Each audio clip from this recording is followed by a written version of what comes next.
crois que les chiffres des sales, on est à peu près à un tiers des deals qui tombent via l'outbound par rapport à l'inbound. Plutôt que d'être un peu au feeling de dire ah tiens il y a cet intent qui m'intéresse sur cette boîte, donc du coup je pense que je vais l'envoyer à mes sales, c'est d'avoir vraiment un système où tu as un score de 0 à 100, plus tu es proche de 100, plus le compte est chaud. Moi généralement quand je pense growth et optimisation de website, je pense à multiplier les landing pages, essayer de trouver les bonnes propositions de valeur, travailler sur des flows de conversion. On a fait une expérience où quand tu as plus de 1000 employés dans ta boîte, tu ne vois plus ce pricing. On pousse aussi beaucoup plus le bouton de démo, donc demande de démo avec les commerciales, que le bouton de sign up. Si t'as pas assez de trafic sur une expérience et que tu vois elle va biaiser d'un côté ou de l'autre, t'as vite tendance à te dire ah bah c'est super ou alors ah c'est pas bien. Et en fait tu la regardes un mois plus tard et en fait c'est pas du tout les mêmes résultats. Tu vois. Donc ça faut faire hyper gaffe là-dessus. Et l'autre truc c'est l'outbound qui est aujourd'hui un canal qu'on n'a pas encore. Enfin, je veux dire, on n'a pas réussi à le craquer, c'est faux parce que de plus en plus, là, je crois que les chiffres des sales, on est à peu près à un tiers des deals qui tombent via l'outbound par rapport à l'inbound. Donc pour une boîte qui était inbound first à la base, c'est pas mal. C'est quand même pas mal. Mais on a encore plein de trucs à faire. Donc là, ce qu'on a fait, c'est qu'on a vraiment mis le setup technique sur écouter les intents sur le web et scorer des comptes par rapport à ces intents. Donc quand je dis intent, c'est... les trucs classiques qui sont souvent mentionnés, c'est les job offers, des gens qui vont recruter sur du webinar ou des choses comme ça, avec des mots-clés webinar. On va les... Dans les job offers ouais, par exemple, dans les job offers. Oui, mettre en place du webinar, animer du webinar, ce genre de choses. Okay. En fait, on utilise un outil qui s'appelle Asgard qui est hyper puissant, qui est hyper bien. Pour le coup, ils écoutent. Il y a une petite couche d'IA dessus où en fait, ils vont vraiment analyser les job offers et on a vraiment une liste de mots-clés hyper importante pour nous, qu'on a ciblé. On a aussi ciblé les industries, etc., les tailles de boîte. Et on a aussi mis de l'exclusion pour les choses qu'on a vu marcher moins bien. Donc ça, c'est le premier truc. Mais c'est un peu le truc classique que tu peux appliquer dans n'importe quelle boîte. En fait, les job offers, il y a forcément un truc qui va être intéressant. Après, nous, on a des choses beaucoup plus spécifiques sur le webinar. Donc typiquement, un avantage qu'on a dans le marché, c'est que déjà, il y a beaucoup de concurrents. Alors, je ne sais pas si c'est un avantage, mais en tout cas, il y a beaucoup de concurrents. Et l'avantage, il est là, c'est que souvent, quand tu fais du webinar, tu vas avoir des pages d'inscription publiques. Et du coup, ça se trouve, tu vois. Tu peux si tu as les URL et tu sais le format des URL de tes concurrents, tu peux aller les trouver. Donc, en fait, nous, ce qu'on a fait, c'est qu'on a scrappé ça et on a récupéré en fait les boîtes qui font des webinars sur des concurrents. Et bien sûr, on a choisi d'abord les concurrents contre lesquels on est confiant qu'on sait gagner, quoi. On a les arguments de vente, on sait gagner. Donc ça te donne deux infos qui sont clés. C'est un, ils font déjà des webinars, donc tu n'as pas besoin de leur expliquer ce que c'est et de les convaincre. Et deux, ils utilisent un concurrent contre lequel on est mieux. Et alors ça peut être plusieurs arguments, soit on est moins cher, soit on fait mieux tout de A à Z sur l'inscription, etc. Voilà. L'autre truc qu'on est en train de rajouter là, c'est on écoute en fait les ads qu'ils font sur leurs events, parce qu'en fait ça veut dire qu'ils ont un budget. Et quand ils font ça, c'est-à-dire que en gros tu sais que non seulement ils font du webinar, mais en plus ils ont un budget à dépenser pour amener des gens sur ce webinar. Donc ça veut dire que là en gros ils sont chauds, quoi. Voilà.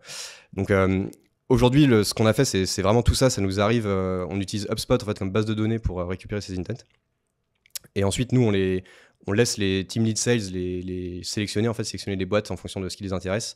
Et ensuite ils les importent dans Salesforce et c'est eux qui gèrent en fait leur équipe. Ensuite font leur travail là-dessus. La partie que j'ai oublié de mentionner, c'est que ça c'est les accounts. On a aussi toute une couche sur les contacts où on va en fait aller chercher les personnes intéressantes dans ces boîtes là qui vont être end user de Lifestorm par exemple. Donc là ça va être des gens qui bossent en marketing, tu vois, qui ont des postes un peu seniors en marketing. Et ça pareil en fait on les importe dans Salesforce avec l'info qu'on trouve, email et numéro de téléphone s'il est dispo. Et là, du coup, la couche qui nous manque, c'est d'avoir un système vraiment de scoring pour pouvoir vraiment, plutôt que d'être un peu au feeling de dire ah tiens, il y a cet intent qui m'intéresse sur cette boîte, donc du coup, je pense que je vais l'envoyer à mes sales. C'est d'avoir vraiment un système où tu as un score de 0 à 100. Plus tu es proche de 100, plus le compte est chaud. Et en plus, donc ça, c'est juste pour les intents, mais en plus de ça, nous, on va ajouter une couche ABM, on va dire, traditionnel où on va en fait faire de la prospection automatisée sur ces comptes-là pour rajouter les signaux. Donc on va leur partager des contenus marketing, des trucs, le truc classique quoi. Et du coup le but c'est de gonfler le score de tous ces comptes pour ensuite que les sales ils aient confiance dans les comptes qu'on leur donne parce qu'ils voient que y a eu plein d'actions qui ont déjà été faites et ils sont pas froids en fait, ils nous connaissent.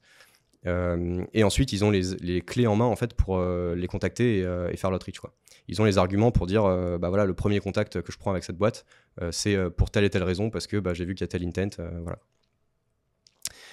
voilà pour l'intent. Ça c'est sur l'outbound. Du coup, ouais, c'est le challenge du moment. Et le SEO, bah, comme je disais, c'est plus arriver plus sur le top of funnel et faire vraiment plus le côté demande de gens qui ne nous connaissaient pas encore jusqu'à maintenant. Chose qu'on a encore très peu faite. Voilà, donc ça, c'est les challenges. Ok, bah écoute, c'est une masterclass le truc. Ok, top. Bon, bah top. Il y a plein d'éléments sur lesquels je vais revenir. Donc, c'est bien parce que tu as donné du détail et tu as pris un peu d'avance sur des sujets que je souhaitais adresser. Donc, c'est génial. Si je comprends bien, donc, je vais déjà... déjà, un gros engineer qui fait du content, je trouve ça très original. Ouais, alors après, c'est aussi quand je suis arrivé dans la boîte, genre, j'étais pas dans l'équipe dev ou engineer, j'étais ni growth, j'étais vraiment la casquette marketing, quoi. Ouais, donc c'était un peu ouais. voilà, l'homme à tout faire, quoi. Ouais. Mais c'est ce qu'il fallait, tu vois. Bien sûr. Mais ce que je veux dire, c'est que quand on regarde l'intitulé du poste et que tu dis, bah, au début, je faisais le content et tout, c'est assez marrant.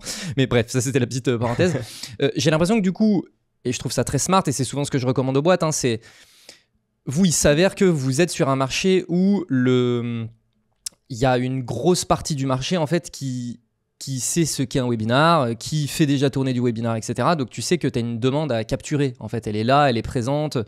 Et donc, en fait, le truc, c'est que si je comprends bien, votre gros focus de départ, si je résume, ça a été capture de demande, SEO, SIA, et focus conversion, comment on optimise le website pour bien convertir ces gens-là. C'est un bon résumé ? Ouais, carrément.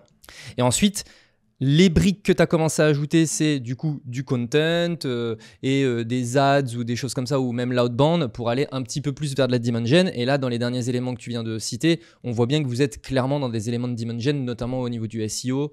Les gens, ils connaissent peut-être pas les sujets du webinar, mais bon, on va planter la petite graine, quoi. C'est un bon résumé de... Ouais, carrément. Quand tu dis optimisation du website, qu'est-ce que ça veut dire concrètement ? Parce que, en fait, il y a plusieurs trucs que tu as mentionnés. C'est, moi, généralement, quand je pense growth et optimisation de website, je pense à multiplier les landing pages, essayer de trouver les bonnes propositions de valeur, travailler sur des flows de conversion. Et en même temps, à un moment donné, tu as mentionné le fait que du coup, tu avais recruté un dev pour itérer sur le website. Donc, peut-être que du coup vous n'utilisez pas un CMS ou quoi et que du coup il faut effectivement un dev pour pouvoir itérer sur votre website. C'est peut-être le cas. Hein. C'est le cas. Bon voilà. Mais du coup, j'aimerais comprendre, c'est quoi un peu les éléments sur lesquels vous faites des itérations sur le website, tu vois ? Ouais. Alors déjà le truc d'un point de vue pur technique, quand on a lancé le site web, les sites comme Webflow, etc., c'était encore un peu early. Et notamment, nous, la limite qu'on avait, c'est qu'on avait plusieurs langues. On avait juste français, anglais à l'époque. Et en fait, ils le faisaient pas hyper bien à l'époque de gérer deux locales. Ouais. Et l'autre truc, c'est que le tracking, pour nous, c'est hyper important de récupérer toute la data du trafic, quoi. Et du coup, on a Segment qui est connecté sur le site web. Et ça, à l'époque, j'étais pas du tout confiant de le faire via Webflow, alors que d'un autre côté, je savais très bien qu'avec la stack qu'on avait, ça marchait parce que c'est moi qui l'avais codé, donc je savais. Oui. Et du coup, ce qu'on a fait, donc, on a changé aussi la techno. On avait je vais pas rentrer dans le détail, mais on avait un système pour faire la génération du site à l'époque. On est passé sur Nuxt maintenant, qui est une technologie quand même plus moderne et plus flexible. Et donc pour ça, on avait vraiment besoin de quelqu'un de technique. Et aussi, le rythme d'update qu'on fait sur le site web, c'est on fait une nouvelle version toutes les semaines. Du coup, c'est pas un truc où et c'est des updates qui font parfois, tu vois, on ajoute des components, on ajoute des pages entières, voilà. Et du coup, ça demande du dev en fait, tout simplement. Et du coup, ce qu'on aurait pu faire, c'est peut-être l'externaliser avec quelqu'un de, tu vois, un freelance.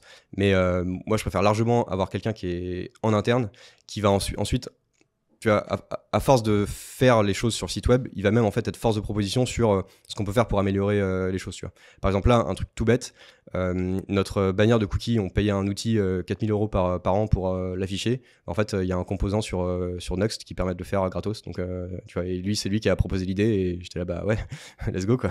Donc, il y a vraiment de la valeur à internaliser, je pense, ça. Même si tu pourrais me dire, ouais, la stack est chère, tu vois, pour un site de SaaS B2B, d'avoir, du coup, on a un dev, un designer et une PM. Tu vois, ça fait 3 personnes, tu peux te dire ouais, c'est peut-être un peu beaucoup. D'un autre côté, la stack en elle-même te coûte vraiment pas grand-chose parce que du coup, on n'utilise pas d'outils tu vois, où tu vas payer avec, en fonction de ton trafic, etc. Donc, c'est assez lean. Et d'un autre côté, il y avait vraiment des problématiques un peu plus poussées qu'on voulait mettre en œuvre, et notamment ce qu'on a commencé à faire je pense que c'était 2019, c'est la personnalisation du site web en fonction du trafic qui arrive. Pour ça, on utilise Mutiny. On était les premiers clients de Mutiny en Europe. à l'époque, et je sais même pas s'ils en ont d'autres en fait déjà, mais voilà, on est sur Mutiny. Donc nous, Mutiny, ce qu'ils font, c'est qu'en fait, ils désanonymisent le trafic. Donc t'as pas les données personnelles de la personne qui est sur ton site. Alors peut-être qu'on pourrait, mais en Europe on le fait pas, donc on le fait pas.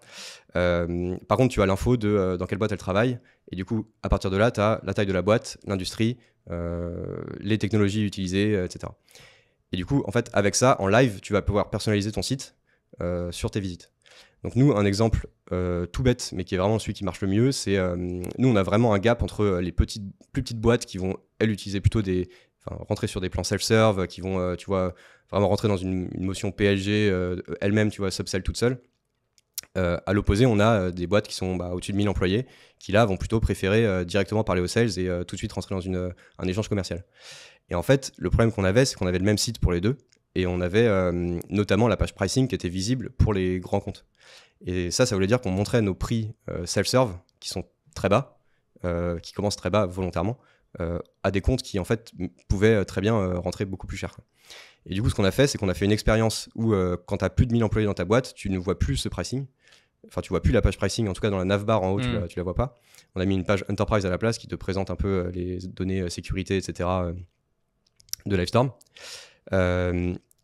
Et du coup, on pousse aussi beaucoup plus le bouton de démo, donc demande de démo avec les commerciales, que le bouton de sign up.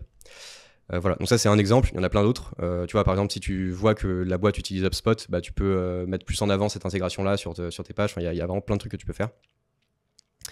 Et donc ça, ouais, ça fait depuis 2019 qu'on bosse avec eux, et toujours aujourd'hui, on l'utilise. Et ça, pour le coup, ça demande... je pense que les compétences à avoir là-dessus, alors techniquement, c'est pas ce qui est le plus compliqué, parce qu'en soi, tu mets un script et le truc, en fait, tourne tout seul. Mais c'est plus de l'analyse de données et savoir un peu prendre du recul par rapport à la donnée que tu as. Pas sauter tout de suite sur les conclusions quand t'as pas encore atteint, tu vois, la statistical significance, quand t'as pas assez de trafic sur une expérience et que tu vois elle va biaiser d'un côté ou de l'autre, en fait t'as vite tendance à te dire c'est super, ou alors c'est pas bien, mais en fait tu la regardes un mois plus tard et en fait c'est pas du tout les mêmes résultats, tu vois. Donc ça, faut faire hyper gaffe là-dessus.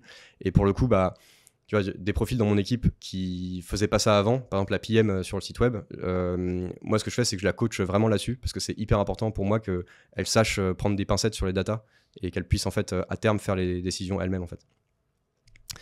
Voilà. D'autres trucs que tu voulais savoir sur... Non, mais c'est top. Et pour le coup, Mutiny, je connais... déjà, tu es la première personne ever qui me parle de ce tool, et j'ai le sentiment que très très peu de personnes connaissent. Ouais, alors je pense qu'il y a plusieurs raisons pour ça. La première, c'est que globalement, c'est quand même une stack qui est assez chère, parce qu'en fait, tu payes... Ça coûte une blinde. Tu payes Mutiny et tu payes aussi l'outil du coup de désanonymisation des visiteurs. Donc, nous, sur Clearbit Reveal, ouais. Ça coûte une blinde aussi. C'est assez cher. Mais en fait, nous, là, ce qu'on a fait, comme je te dis, là, on est dans une stratégie vraiment ROI pure. S'il y en a pas, enfin, si on n'est pas rentable sur le tool, on le coupe. Moi, j'ai fait une analyse du coup des taux de conversion, des gains de taux de conversion qu'on a eu sur les expériences dans l'année 2023. J'ai mis ça du coup face au MRR qu'on a ajouté en plus grâce à ça, et du coup retirer les coûts de Mutiny et de Clearbit, et on est à plus que zéro, quoi. On est rentable. Donc, enfin, dire plus que zéro, ça paraît pas ouf, mais on est pas mal. donc en fait, c'est justifiable. C'est vrai que le coût d'entrée, par contre, est un peu brutal, quoi. Ok, mais très intéressant. Je reviens du coup sur l'histoire de vous avez une stack propre pour le website, typiquement pour le content. Alors je suis un peu biaisé parce que je sais comme quoi il y avait des petits débats chez vous sur le fait de passer Webflow par rapport notamment au blog, etc. C'est quoi? Parce que je suis content manager et je m'occupe d'écrire du contenu SEO. Je vais pas aller mettre les mains dans le code, tu vois, a priori. Ah oui, alors, non, j'ai peut-être pas assez bien expliqué ça, mais en fait, donc il y a la partie code qui est sur Nuxt, mais on a un CMS qui est Datto qui permet du coup de rédiger du contenu. Donc, les personnes qui écrivent sur le blog, et donc ça peut être des gens en interne et aussi des freelances, ils ont accès via Datto, et pour le coup, l'expérience de création de contenu, elle est ce que tu as toujours connu. Franchement, c'est... Enfin, peu importe. C'est un CMS, c'est pareil. Voilà, c'est un CMS. Voilà. Oui. Ce qui est cool, après, voilà, ce qui est bien, c'est que si tu veux faire des trucs plus poussés que du contenu sur ton blog, par exemple des hubs de trafic, je sais pas, un truc qu'on a lancé, c'est la Virtual Background Library, où en fait, c'est juste des backgrounds que tu peux coller derrière comme tes sur vidéos. Zoom, Google Meet, etc. Voilà. Donc on a créé un peu un hub avec plein d'idées. Donc bizarrement, un des trucs qui rank le mieux, c'est Harry Potter background. C'est vrai? Ouais. C'est un peu le fun fact du truc. Mais en soi, c'est cool parce que ça nous amène du trafic. Et ça dit aussi à Google, bah, ces gars-là, ils font des backgrounds de vidéos. Donc en fait, ils sont pertinents sur la conférence. Donc, mais bon, je te cache pas que c'est pas là-dessus qu'on fait nos conversions. Et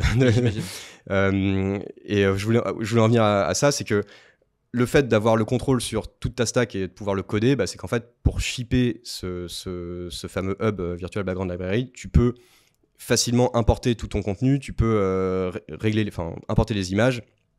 On pourrait même imaginer que, tu vois, en amont du déploiement, on pourrait lancer un truc avec de l'IA pour générer les images via IA et ensuite on les importe, tu vas tout automatiser sans avoir à mettre la main manuellement dessus, quoi. Ce qui est un gros avantage. Je pense que Webflow permet de faire ça d'un certain degré. Je t'avoue qu'après, je suis pas non plus expert en Webflow parce que je l'utilise pas. Oui, bien sûr. Là, en tout cas, je sais qu'avec un dev qui est sur Nuxt et qui sait faire ça, ces problématiques-là, je vais pas me bloquer en me disant « Ah, ce sera pas possible ». Oui. Je sais très bien qu'il y arrivera. Tout est possible. Enfin, c'est un peu l'avantage d'avoir sa stack, en fait. Voilà. Tu sais que tout est possible. Exactement. Ok. Tu as mentionné l'IA. Je sais que vous faites des trucs avec l'IA. Qu'est-ce que vous faites? Ouais, ça on a commencé, alors c'est principalement du SEO aujourd'hui. Okay. On a commencé mi-2020, enfin il y a à peu près 6 mois, là, 2023. L'idée c'est, alors on outsource pas complètement le contenu vers l'IA. Aujourd'hui tous les articles du blog sont écrits par des humains, on passe pas du tout par de l'IA. C'est des freelances qui rédigent. Parce qu'on veut vraiment, moi je pense vraiment que le blog a besoin d'avoir cette qualité, tu vois, et c'est un peu ce flair, on sait de quoi on parle et on maîtrise le sujet, quoi. Et du coup les freelances avec qui on bosse, c'est les mêmes free sur du long terme et en fait ils vont creuser les sujets dont on parle. Là où sur les hubs de contenu, donc ce que j'appelle les hubs, c'est Virtual Background Library, c'est un exemple. On a aussi lancé le glossaire de webinar par exemple. Là on est en train de lancer le glossaire du vidéo marketing. Ça en fait tu peux au moins facilement récupérer toutes les idées de choses à faire, et commencer à rédiger ces articles, voire avoir 90% de l'article rédigé et t'as juste à repasser derrière pour être sûr que c'est bon, quoi. Et en fait ça scale vachement ta vitesse de rédaction de contenu et de publication de ces hubs là qui sont vraiment là pour amener une demande qui ne serait pas arrivée de toute façon, et c'est pas des contenus longue forme, quoi. C'est des articles, tu vois, assez courts, qui vont droit au but. Et voilà. Et aujourd'hui, on a une personne qui est même pas full time sur le SEO, elle gère les ads et le SEO en parallèle, qui fait ce genre de sujet. Et du coup, en fait, sans l'IA, on irait, je pense, 4 fois plus lentement, tu vois, parce qu'il faut qu'elle rédige tout. D'accord, mais du coup, oui, j'ai l'impression que c'est tu vois, les exemples de contenu que tu mentionnes générés par IA, c'est très effectivement, j'envisage déjà un peu le prompt qu'il pourrait y avoir derrière de je veux faire un article glossaire, etc. Donne-moi les 50 éléments du glossaire. Et puis, tu as déjà ton outline, en fait. Après, peut-être que toi, tu vas repasser sur les paragraphes et tout, mais ça y est, ton squelette, il est là. Et tu sais que, je pars déjà avec ça. C'est un peu comme ça le fonctionnement. Il y a un peu ça. Pour la génération d'idées, il y a aussi récupérer des sites existants, par exemple Wikipédia qui pourrait avoir des trucs, des choses comme ça, pour avoir en fait des bases d'idées. Et en fait, à partir de ces idées, en fait, tu les mets dans tes prompts et là, tu vas développer plus de contenu. Mais ça, c'est un travail qui est manuel. Du coup, le fait d'aller récupérer les informations. Alors ça dépend. Si tu trouves une source de données qui est facilement scrapable, tu scrapes et c'est bon, quoi. Ok. Mais c'est un peu un mix en fait. On a, par exemple, une des sources qu'on a récupérées, c'est tout simplement notre support doc à nous, donc nos documents de support, parce que y a plein de sujets qui sont en fait un peu tu vois, éloignés de Livestorm pur, et du coup on s'est dit ça vaut peut-être le coup de continuer à parler de ce sujet-là sur notre site web pour amener du trafic, quoi.